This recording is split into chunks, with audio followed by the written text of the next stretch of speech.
So there's been a bit of a gap since my last upload, reason being my laptop managed to format itself and I lost everything pretty much. So slowly I'm rebuilding my way back up. I have to remake everything from the last 2 years, so I kind of just lost all of that. Big shout for my boy Yus. Yus has been insanely helpful. I didn't even ask for his help, he just kind of jumped in. It's like, shit man, I got you. So please do check out Yus's channel, because this guy is just one of the nicest person I've ever met in the Pokemon community.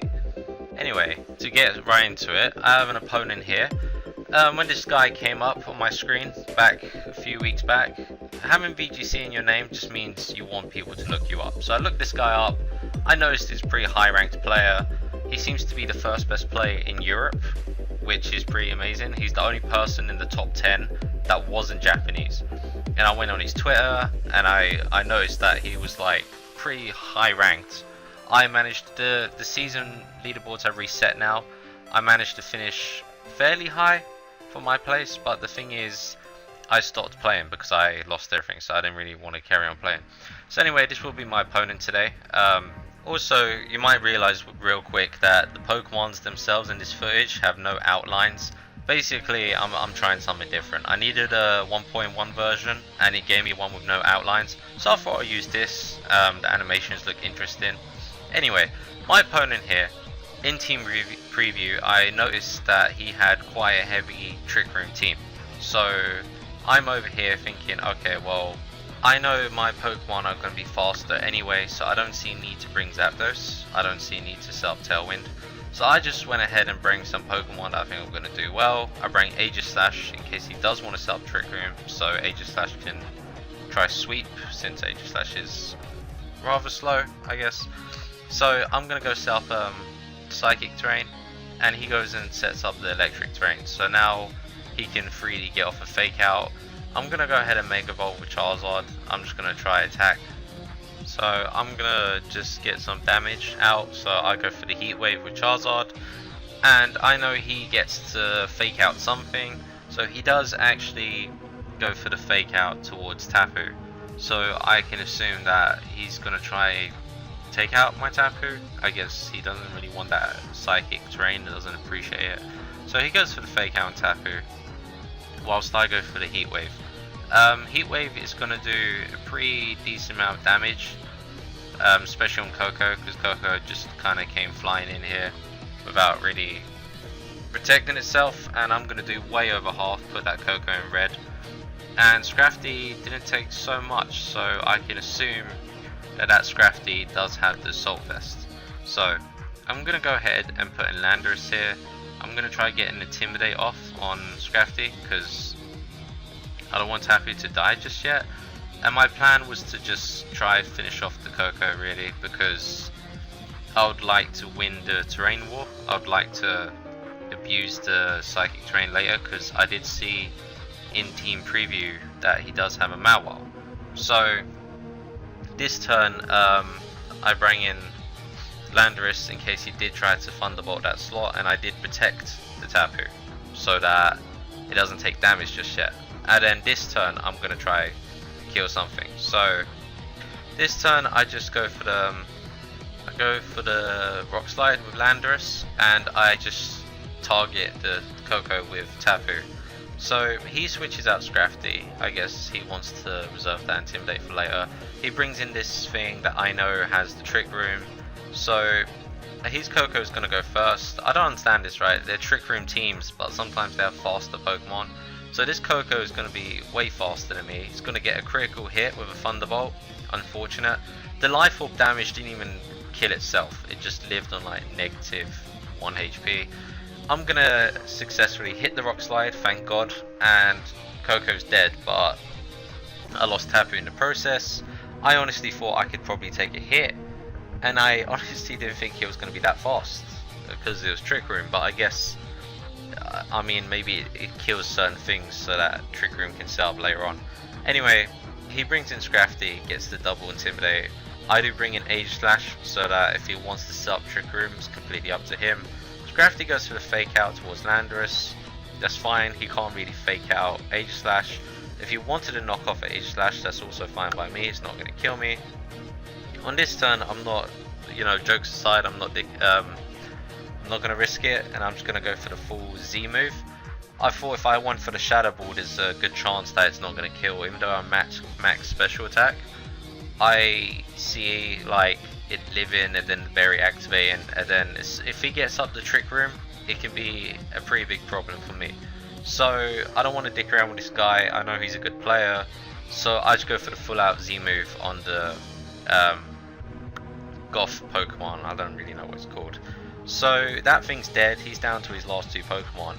Now the Intimidate's just taking a huge toll on Landorus. Landorus is at -3. I don't even know, -2, 3. So this turn I'm thinking, okay, well, there's the Mawile. He doesn't have Trick Room. Things are looking good on my end. So he's gonna go ahead and Mega Evolve the Mawile. I'm thinking to myself, well, I still have some decent Pokemon. I still have Charizard in the back, and this is the last turn of Sun, I believe. So I want to get rid of that Assault Vest for a start. I'm not really trying to do damage this turn, so I leave Landorus in, even though he's at like -6 or whatever, and I just attack with Aegislash because I didn't really see Aegislash doing much, and at the same time I don't really see him trying to target Aegislash either, because most Aegislash is just protect once they're in blade form. So he goes for the Rock Slide, Iron Head towards Landorus. My Aegislash managed to get a free hit, didn't take any damage. I did not think Iron Head was going to kill it. Did you see how much damage that did? That was insane. I did not think that was going to happen. So at least Scrafty lost its Assault Vest, and Mawile's over here at -1 special defense, because I managed to get a special defense drop on it with Aegislash. So now it's Charizard and Aegislash versus them two. They're not going to take a Heat Wave well at all. I mean, Mawile is pretty much dead, and Scrafty has no Assault Vest. So this turn, Mawile's just going to go ahead and protect. I guess he's going to try get some damage off and then Sucker Punch me later. But I go for the Heat Wave. I know the Heat Wave was going to kill the Mawile, so I don't bother protecting Aegislash. I just use Aegislash to attack the Scrafty slot in case Scrafty doesn't die. And would you know, Scrafty doesn't die, but Aegislash is going to be faster because I do run some speed in Aegislash, and Aegislash is going to kill the Scrafty. So now he's just down to his Mawile, and he can only really Sucker Punch one thing. So considering both my Pokemon have a lot of health, he's just going to go ahead and forfeit at that point. So I absolutely wrecked that guy. That's fun though. See, I like these stronger players because as long as they don't bring Japanese meta, I have a chance of winning. I've always lost to Japanese opponents. Speaking of which, I had a battle like right after. This was the one right after him in my verse recorder, and it was a Japanese player. So I was like, god damn it, because if I've ever lost, it's against these Asians. They run things I just don't see coming. That's just I don't know, man. They catch me off guard. That's all it is. But this was actually one of my more interesting games. This was one that I remember to this day. So my opponent brings a very VGC 15 looking team. The old Cresselia, Landorus, Kangaskhan, Tyranitar, Pharaoh, all that stuff. So I decided to lead Zapdos Tapu, and I'm gonna go get the train up, and I wasn't sure if this was a Trick Room Cresselia. The last few, sometimes they are, sometimes I don't know, man. I've seen Cresselias run some weird stuff. Even ones that run Trick Room decide to run Icy Wind, and that to me makes no sense. But anyway, he goes for an Ally Switch while I just go for a Protect because I want to protect Tapu and get up a Tailwind. And it's a good thing I kind of did, because he Ally Switched, I assume, to like if Tapu went first, I assume to protect from something like a Taunt or something. And he goes for the Z Crystal, the ground Z Crystal. It's not going to kill me, but at least I know what that Landorus is now, and I get up a Tailwind. So I'm over here thinking, okay, well, speed is on my side, and this turn he decides to withdraw the Landorus. So I just go ahead and I just started to attack, to be honest. So I did go for the HP Ice towards the Tyranitar. Tyranitar's going to come in, get up the Sandstorm, and HP Ice is going to do just nothing, basically. I don't fall for the Psychic towards Landorus. I think that's what he thought I was going to do, because bringing in a Tyranitar would have been perfect. It would have been immune to Psychic, but I kind of saw something like that happening, so I just went for a Psychic towards Cresselia. I do get a special defense drop, which is nice. Zapdos didn't get to do much there, but this guy actually shows the Trick Room, which kind of sucks for me. This sucks really badly, because not only would his Pokemons be faster than Trick Room, I have Tailwind up still, meaning that if any of my Pokemons could have outsped him in Trick Room, they now can't. So my Aegislash, because my Aegislash and stuff is going to be fast, it won't be able to outspeed him. Well, I didn't bring Aegislash, but I meant like if I did, for example. Anyway, so momentum is not really good on my side here. Momentum doesn't look great since I have a Tailwind up. So this turn here was probably one of the smartest turns one of the top 5 smartest turns I think I've ever played. So he goes for the Rock Slide. I bring in Landorus and I get the Intimidate on him, which means like now I know he's going to be scared of the Landorus. Cresselia goes for Psychic. I think they're trying to kill off my Zapdos. Zapdos does have the Citrus, so that will come in clutch. And this turn he can risk a Rock Slide. He can like try kill the Zapdos, but I know that he doesn't want to risk. I get the flinch there, and I know he doesn't want to risk taking a superpower.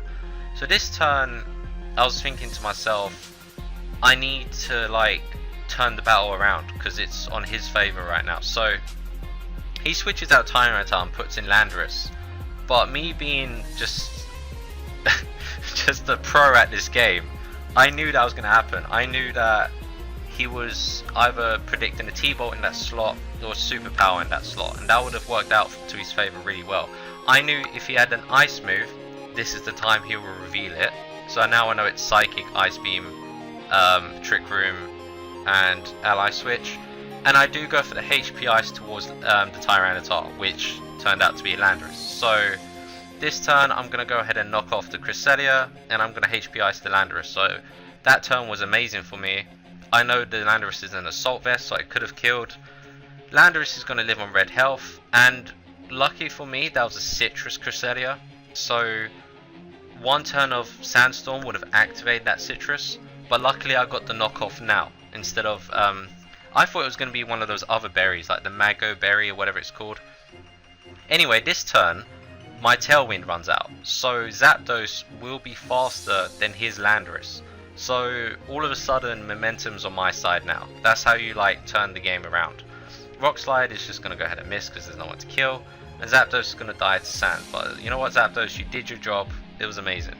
So just from those two plays there, momentum just turned around. On the last turn of Tailwind, I hit the Landorus with HP Ice, I hit the Cresselia with a knockoff, took away the Citrus Berry, and Tailwind ran out, meaning Zapdos will be faster than Landorus, and I'll successfully get off a Heat Wave because I knew Zapdos could take a Psychic, and I managed to get a double KO there, knowing that I would outspeed the Landorus. So here I'm on the last turn of Trick Room, and I need to gain complete momentum on my side. So I'm going to go ahead and protect the Metagross because Metagross is fast as hell, and I don't want to fight him on Trick Room terms. And this here was the play that basically turned all the battle completely back in my favor. So I protect the Metagross. Tapu dies to a Gyro Ball. It was a critical hit, but I assumed it was going to die anyway. I bring it in to just let it die because I want Landorus to recycle the Intimidate. So this turn I want to just stall out the Trick Room. I bring in the Terrain in case Metagross needs to go for a Zen Headbutt. So now I have extra damage on Zen Headbutt. I've stalled out the Trick Room, and Landorus can come in and get a double Intimidate. So now I've just turned the battle completely around from him having Trick Room advantage over me while I had Tailwind up to now me having everything on my side. So both his Pokemon at -1, I have Terrain up, and yeah, it's pretty looking good on my side because both my Pokemon are faster. So he goes for a Protect on Tyranitar, and what can I say? I'm a lot smarter than that. So I double into the Pharaoh, knowing that Tyranitar wasn't going to be a threat this turn. Apparently, Zen Headbutt in the terrain does more damage to a Pharaoh than I do have Ice Punch and Stomping Tantrum. And even though both those moves do neutral damage, apparently Zen Headbutt does more damage. So I went for the Zen Headbutt, got the extra damage off because terrain is up, and I just went for a superpower hoping it would die. Miraculously, the thing lived on like God knows how much HP, but Zen Headbutt was a good choice there because he does get the flinch. I don't think it would have mattered too much. I guess he would have tried to kill off my Landorus, but I would have just killed him back in return later on. Anyway, I'm going to go ahead and finish off Pharaoh with the Ice Punch. I know Metagross is faster, and this turn I just go for the superpower on the Tyranitar. Tyranitar does have the Coppleberry, I think it's called, Troppleberry, I don't know what you call it. The one that resists, weakens fighting type moves. So I go for the superpower. It is times 4 damage, but the berry's gonna weaken it. Troppleberry, that's it. The berry's gonna weaken it, and it is gonna live. He goes for a crunch, and I guess this is where luck pays in his favor, because I was thinking this crunch is doing a shit ton of damage for something that's at -1. It was a critical hit. So now it's just down to my Landorus versus Tyranitar. I am going to be faster, I'm a jolly Landorus, and I do get for superpower. Even though I am at -2, I believe, because I hit the Pharaoh and then hit the Tyranitar, I'm still going to kill it because it's times 4 damage. So that was today's battle. I'm sorry to keep you lot waiting, but those who still, stick by my videos, I just want to say thank you for watching. Please leave a like if you enjoyed, it helps me out, and I'll see you lot in the next one.